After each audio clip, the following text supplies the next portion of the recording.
सुधा समाधान।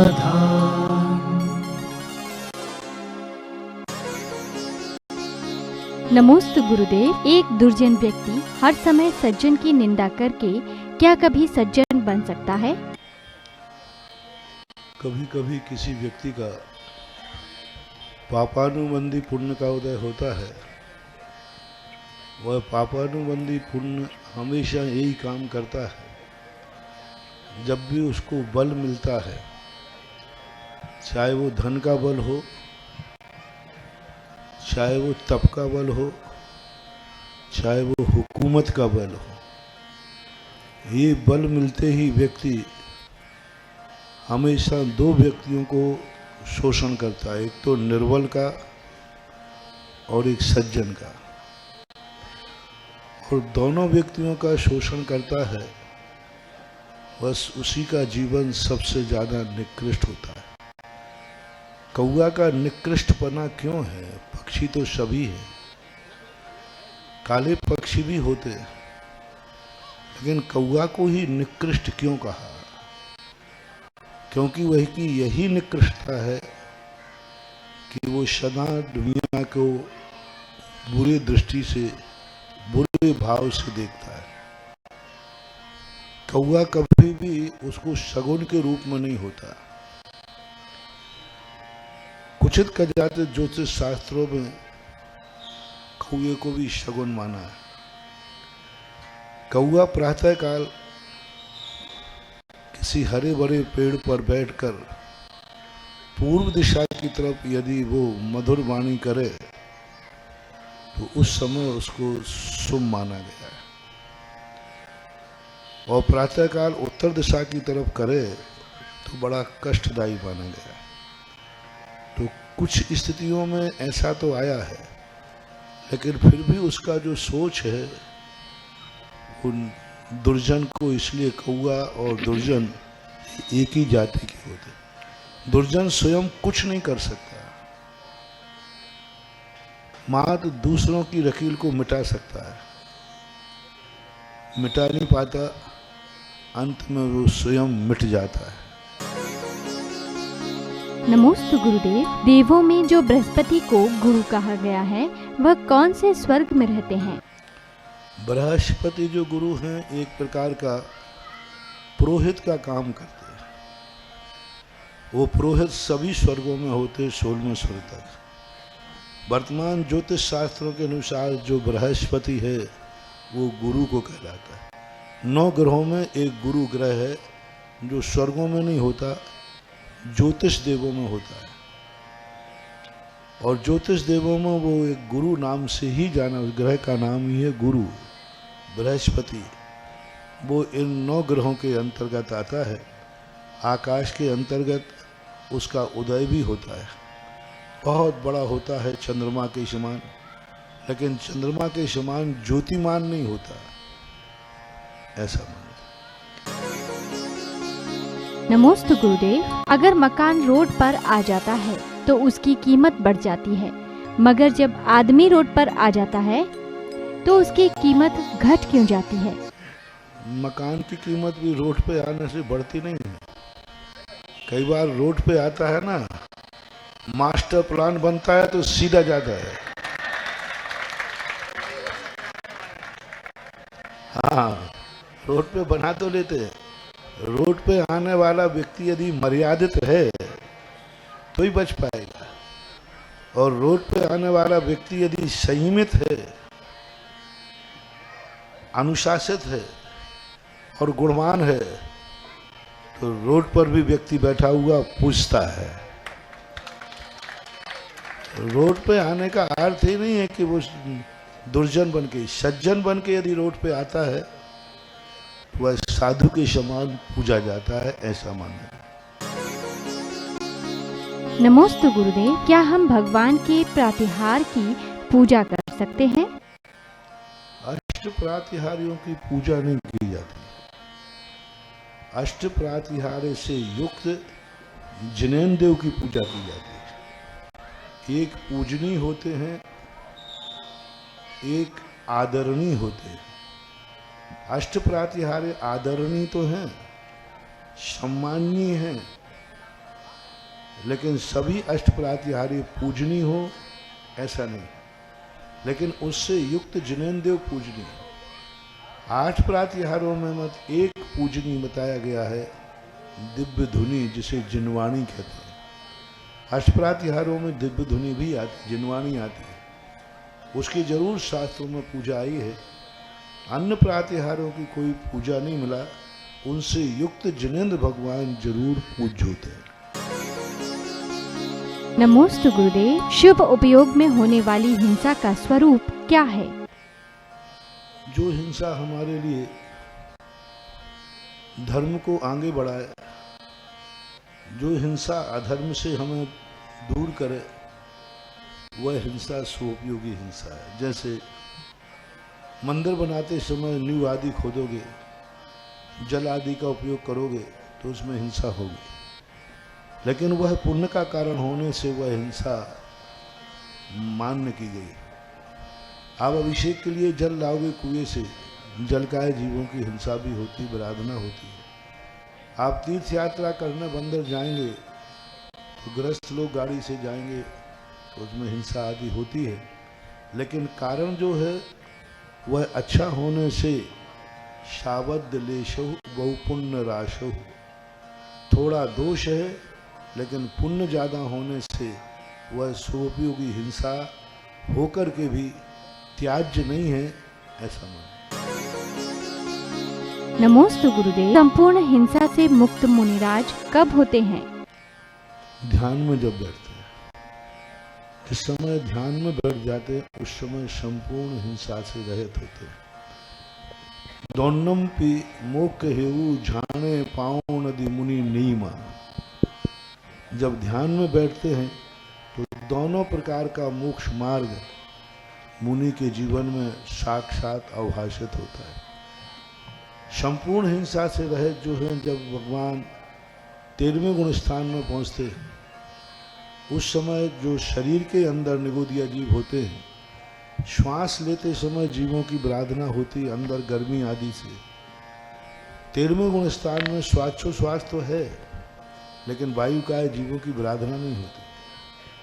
एक संपूर्ण रूप से जो निर्बाधा है वो सिद्धों की होती है। 3 कैटेगरी बनाओ। एक कैटेगरी वो है जो बुद्धिपूर्वक, एक अबुद्धिपूर्वक, और एक बुद्धि अबुद्धिपूर्वक नहीं है, वो होती ही है।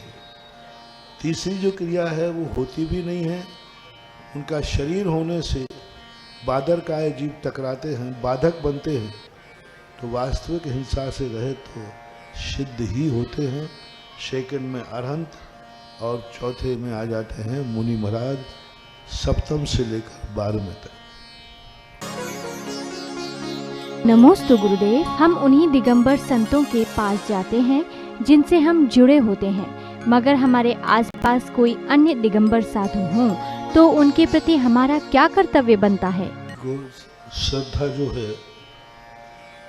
व्यक्तिगत नहीं होती, गुणों से होती है। जब कोई व्यक्ति किसी में गुणों की अधिकता देखता है, आप बाजार में यदि 2 वस्तुएं खरीदने गए, एक वस्तु सर्वोत्कृष्ट है और एक दूसरी बाजार में भी रखी है जो उस उत्कृष्टता को प्राप्त नहीं है, तो आप उनमें से कौन सी खरीदना चाहेंगे? जो सर्वोत्कृष्ट है। दुकानदार कहेगा कि भाई ये भी मैंने बेचने को खरीदी है, इसको भी कुछ ले जाओ, तो तुम दुकानदार के माल बेचने के लिए वह भी खरीद लोगे या तुम गुणवत्ता देख करके ही खरीदोगे? तो कभी कभी ऐसा हो जाता है कि व्यक्ति को जब गुणाधिक वस्तु मिल जाए तो दुकानदार के गुणहीन वस्तु को वह बिक्री के लिए रखी है, लेकिन बिक्री को जो जो वस्तु है वह खरीदना ही है, ऐसी बात नहीं है। इसलिए कभी कभी गुणाधिकता का प्रभाव होता है। तो हाँ, यदि गुणहीन और गुणवत्ता में हमें कोई साधु गुणों में अधिक दिख रहा है और जिसको तुम मानते हो कि वो गुणहीन है, फिर भी यदि गुणहीन की तरफ ही झुकाव होता है तो फिर उसका दोष है वो गुरु भक्ति नहीं है, वो व्यक्तिगत भक्ति कहलाएगी, ऐसा मानना चाहिए। नमोस्तु गुरुदेव, धर्म की क्या परिभाषा है? हमें खुद को धर्ममय बनाने के लिए क्या करना चाहिए? जो स्वयं के लिए, अपनों के लिए और जगत के लिए हितकारी हो, वही क्रिया धर्म कहलाती है। जिस क्रिया करने से स्वयं को, अपनों को, दूसरों को दुख पहुंचता है, वही अधर्म कहलाता है। इससे जैन दर्शन यही कहता है कि जियो और जीने दो, ऐसी क्रिया करो जो स्वयं को सुखदायी हो और दूसरे को भी सुख का कारण बने, वही धर्म है। नमोस्तु गुरुदेव, जय जिनेंद्र करने के क्या क्या लाभ हैं? जय जिनेंद्र करने के तो लाभ ही लाभ, हानि तो कुछ है ही नहीं। और बस इतने जरूर है कि आप लोग सुबह उठकर दूसरों से तो जय जिनेंद्र करते हो, अपनों से नहीं करते। प्रातःकाल उठकर के सबसे पहले अपने घरों में, परिवार में एक दूसरे से जय जिनेंद्र करना चाहिए। उठते ही जो सामने मिले उसको जय जिनेंद्र करना चाहिए। वो पिता भी हो सकता है, वह पति भी हो सकता है, वह बेटा भी हो सकता है, वह सासू भी हो सकती है, वह बहू भी हो सकती है। जो भी मिले वहाँ छोटे बड़े की मर्यादा मत रखो। मान लीजिए सामने पिताजी उठे हैं और बेटा सामने से आ गया, तो पिताजी को बोलना चाहिए, बेटा जय जिनेंद्र। इसमें बोलने से उसकी बापगिरी कम नहीं हो जाएगी। मैं तो बाप हूं, मैं कैसे बोलूं? क्या बोल रहे हो, क्या बोल रहा है? इसमें कौन सी बड़ी बात है? बेटा जय जिनेंद्र। मान लीजिए आपके लिए कोई जो छोटा भी आ गए, आप लोग दोनों दंपति हैं, एक दूसरे को जय जिनेंद्र बोलिए ना। उठते ही जैसे ही सामने मिले तो पति पत्नी को भी बोल देता है जय जिनेंद्र, दोनों बोल सकते हैं। यानी घरों में सबसे पहले उठते ही जो आपके सामने प्रथम बार आवे, हर व्यक्ति को जय जिनेंद्र घर से शुरू होना चाहिए। तुम क्या है, परायों से कर लेते हो, घर के बाहर के लोगों से करोगे, घर में नहीं करोगे। और जिस घर का सुबह हर व्यक्ति एक दूसरे को जय जिनेंद्र करता है, उस घर का सारा मंगल तो अपने आप ही है, लाभ ही लाभ है। क्योंकि प्रत्येक व्यक्ति ने जब भी शब्द खोला एक दूसरे से, तो क्या शब्द निकला? जय जय। पता नहीं कौन सा शब्द निकलता, हो सकता है कभी बार गुस्से का शब्द निकले, मिलते ही दिख जाए, गुस्सा आ जाए। कितनी बड़ी चीज। आपके मान लीजिए आप सामने आए और आपके बेटे ने कोई गलती की थी, तो उसको देखते ही आप गाली भी दे सकते। आगे आप मूर्ख कहेगा, बुद्धू कहेगा, उल्लू का पट्टा, कुछ भी बोल सकते। क्यों ना ये नियम बना लिया जाए कि सबसे पहले हमें जो मिलेगा, पहले हम जय जिनेंद्र बोलेंगे, बाद में निपटाएंगे उल्लू के पट्टे को। लेकिन पहले तो क्या बोलेंगे? जय जिनेंद्र। और फिर भली तुम्हारी जो मर्जी पड़े तो करना, तो कम से कम शुरुआत यदि ऐसे शुभ शब्द से होगी, तो वैसा ही उसके जीवन में अशुभ कुछ होगा ही नहीं। नमोस्तु गुरुदेव, मानव जीवन में आत्म उन्नति के लिए कैसा आचरण करना चाहिए? आत्म उन्नति का अर्थ कुछ नहीं है, निराकुल परिणाम। जिस क्रिया में, जिस कार्य में, जिसे देखने में, जिसे सुनने में, जिसे बोलने में, जिसे करने में, जिसे चलने में परिणाम में आकुलता आती है, आकुल व्याकुल परिणाम होते हैं, वही आत्मस्वरूप उत्पादक है। और जितने हम निराकुल होते जाएंगे, निराकुलता ही सबसे बड़ा आत्मधर्म है। इसलिए छेड़ालाकार ने स्पष्ट कहा, आत्म को हित है सुख सो सुख, आकुलता बिन कहिए। आत्मा का जो हित है आकुलता के बिना है। जिस क्रिया, जिस कार्य में हमारे मन में आकुलता आती है, समझ लेना मैं आत्मा से बहुत दूर। और हम सब कुछ देखते और सुनते हुए भी अपने परिणामों में यदि निराकुल हैं, निराकुल परिणाम है, तो उससे बड़ा आत्मा का हित और आत्मा की उपलब्धि दूसरी नहीं हो सकती। नमोस्तु गुरुदेव। आजकल ये सारी दुनिया और हर आदमी अपने आप को दुखी महसूस करता है। इसका कारण क्या है और निवारण क्या है? तो 50% पाखंडी दिखते हैं, घड़ियाल आंसू दिखते हैं। दुखी जितने दुख हैं नहीं उतनी दुनिया दुखी है। दुख कम है, दुखी ज्यादा है। फॉर एग्जाम्पल, एक व्यक्ति मरीज शांत पड़ा था अस्पताल में, बिल्कुल शांत था, और जैसे उसने कहा डॉक्टर साहब आ रहे हैं तो कर चिल्लाने लगा। तो इसको क्या कहा जाए? पाखंड। वैसे शांत पड़ा था और डॉक्टर का सुनते वो कूलने कराहने लगा, इसको क्या कहे? ऐसे ही दुनिया है। जब उसके स्वार्थ की बात आ जाती है तो ठीक हो जाता है। बच्चा रो रहा है आंखों से और एक चॉकलेट मिल जाए तो उसको रोने का दुख नहीं था, उसको वो चॉकलेट मिलने के लिए था।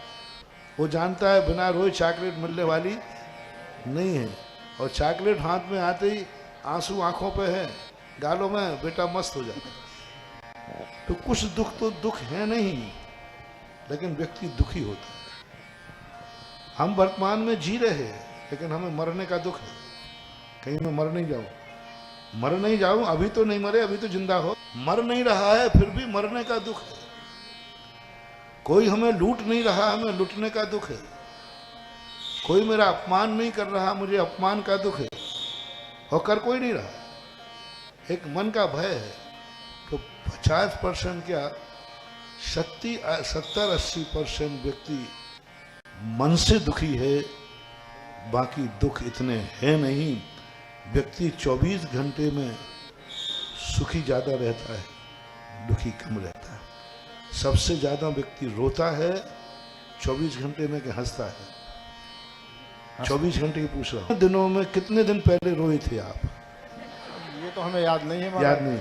और हंसने का भी कोई याद नहीं। हमारे हंसे तो अभी हंसे थे आप, मेरे सामने हंसे थे, अभी हंस रहे, अभी भी हंस रहे। हंसने का ऐसा दिन याद नहीं रहे, हंसने के दिन याद है। व्यक्ति रोता कितना है, हंसता कितना है। तो 24 घंटे में देखा जाए तो हंसने का समय ज्यादा है, रोने का समय कम है। फिर कैसे कहूँ कि दुख है? फिर तो मैं ये बच्चा समझता हूँ, बच्चे जैसा चॉकलेट पाने के लिए रो रहा है। सुधा समाधान।